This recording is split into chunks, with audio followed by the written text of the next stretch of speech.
राज्य अभिषेक का समाचार देवलोक में चिंता का विषय बन गया। यदि राम अयोध्या के राजा बने तो सृष्टि का उद्धार कैसे होगा? इतनी बड़ी बात दासियों से पता चल रही है कि राम राजा बनेगा। तब तो सबका अच्छा ही होगा। अरे राम पराक्रमी है, नेक है, सबका भला सोचने वाला है। परंतु अब रानी कौशल्या राजमाता बन जाएंगी और पता नहीं मेरी भोली भाली रानी कैकेयी के साथ कैसा व्यवहार करेंगी, कौन जाने। और उनकी दासियां मेरे सामने रौब जमाएंगी। अब मुझ बूढ़ी को कौन पूछेगा। कितना अच्छा होता कि राम की जगह भरत राजा बनता। जो प्रतिष्ठा रानी कौशल्या की बढ़ती, वही रानी कैकेयी की बढ़ती। जितना मान कौशल्या की दासियों का बढ़ता, उतना मेरा बढ़ता। क्या ऐसा नहीं हो सकता कि राम की जगह भरत राजा बने? हो सकता है, क्यों नहीं हो सकता? अवश्य होगा।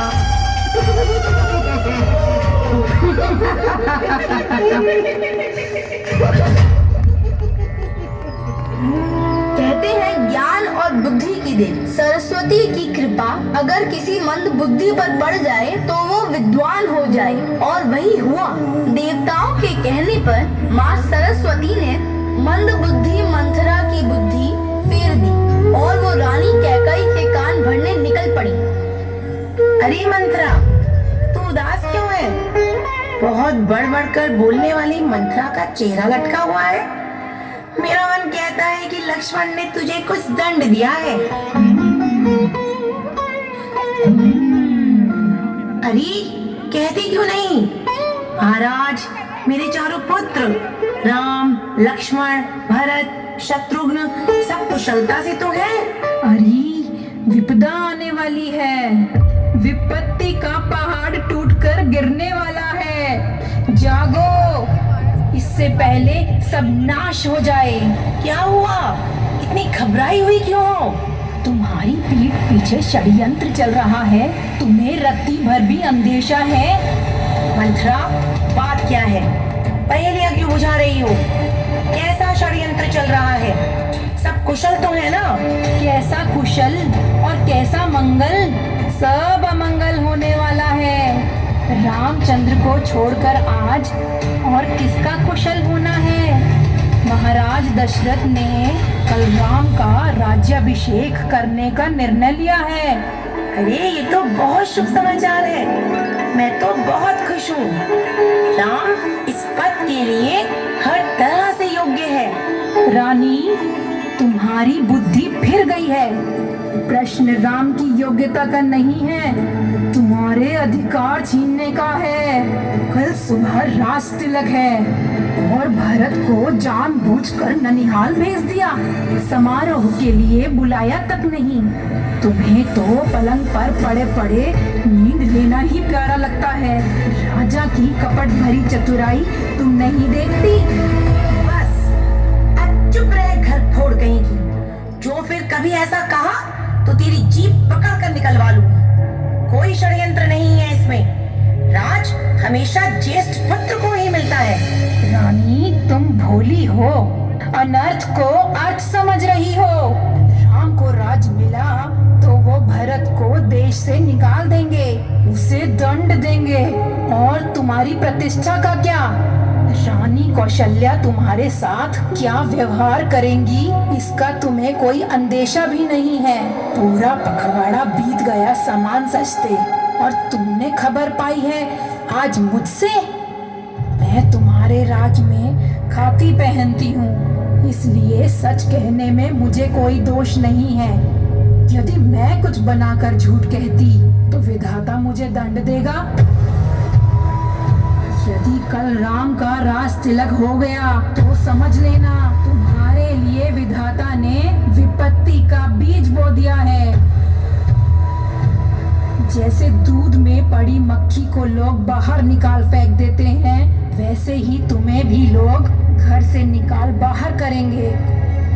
कौशल्या की चाकरी बजाओगी तो घर में रह सकोगी, अन्यथा घर में रहने का दूसरा उपाय नहीं। बस चुप कर, अब एक और शब्द नहीं।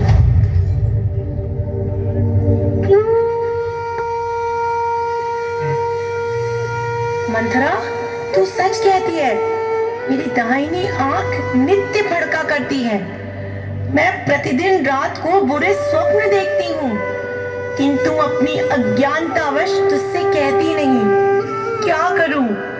मेरा तो सीधा स्वभाव है। मैं दाया बाया कुछ भी नहीं जानती। मैंने आज तक कभी किसी का बुरा नहीं किया। फिर न जाने किस पाप की वजह से देवों ने मुझे एक ही साथ ये दुख दिया। मैं भले ही नैयर जाकर जीवन बिता दूंगी, पर जीते जी सौत की चाकरी नहीं करूंगी। तुम कहो तो मैं कोई उपाय बताऊं राजा को वश में करने का? मैं तो तेरे कहने से कुएं में गिर सकती हूँ, पुत्र और पति को भी छोड़ सकती हूँ। जब तू मेरा बड़ा भारी दुख देखकर मुझसे कुछ कहती है, तो भला मैं अपने हित के लिए उसे क्यों ना करूंगी? तुमने मुझको एक कथा सुनाई थी, वो याद है कि नहीं? याद करो रानी, महाराज दशरथ ने तुम्हें 2 वरदान दिए थे। अब समय आ गया है उसे मांगने का। जाओ को भवन, बहा दो अपने आंसू, बिखेर दो अपना श्रृंगार और मांग लो राजा से वो 2 वरदान। पुत्र भरत को राज्य और राम को वनवास। जा कर ले अपनी छाती ठंडी, और हाँ, राजा राम की सौगंध खा लेना, तब वर मांगना, जिससे वचन टलने ना पावे। अब जा। रानी कैकेयी का चेहरा तमतमाता हुआ कोप भवन की तरफ चल पड़ा। राजा दशरथ को सूचना मिली कि रानी कैकेयी कोप भवन में है, तो वो चिंतित होकर उनसे